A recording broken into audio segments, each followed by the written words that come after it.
Well, you know, it's kind of the way we've spun it to the media, that it's a new discovery. They're understood to be located off the coast of Mulletmore in County Sligo, but their exact location remains a mystery. But Prowlers has been a wave we've had our eye on for years.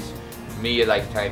Right, this is what you've been waiting for. Yesterday was special. It was on the magnitude that we haven't really seen before. It's an amazing wave. It sits about 2 miles out to sea.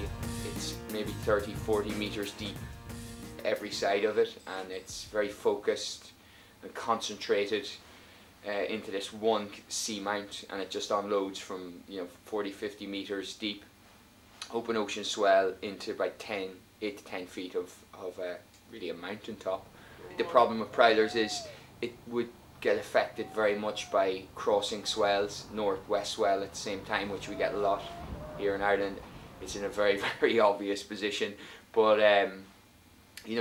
where it lies 2 miles out to sea is inaccessible, and I don't think it'll ever be too crowded, because you really need to live here and be sitting on it and jump on an opportunity that might only come 6 hours before it's breaking. So it was first surfed about 18 months ago by myself, Neil Britton, Paul O'Kane, Mikey Hamilton, and Aaron Pearce took the photographs. The boys, we've surfed it first, and we kind of came to it. It was going to be called Growlers, and then there was all sorts of D1 and D2 and all these kind of weird names came up. But it was, I would say I'd give it to Aaron Pearce. He changed it to Prowlers. Although when you ask him, he says I named it, but I say he named it.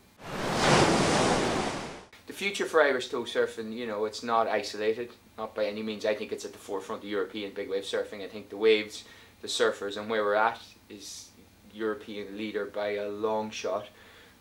The kind of benchmark that everyone's on to now, which is ludicrous when you think about it. Even 10 years ago it wasn't attainable, but riding a 100-foot wave, and it's going to happen somewhere, whether it's South Africa, Hawaii, Australia, or here in Ireland. I think it is doable in Ireland, but it's just, you got to get the right condition. I don't think it's something that happens every year or every winter. We get plenty of 30, 40-foot swells, but that 100-foot swell with acceptable winds and acceptable conditions is a tricky one, so it might only happen a couple of times a decade. I've certainly seen waves over my lifetime in excess of that size. We're still in that age of discovery. I think that'll go on maybe for the next decade, and then we'll see where we're at. I'll be an old fella.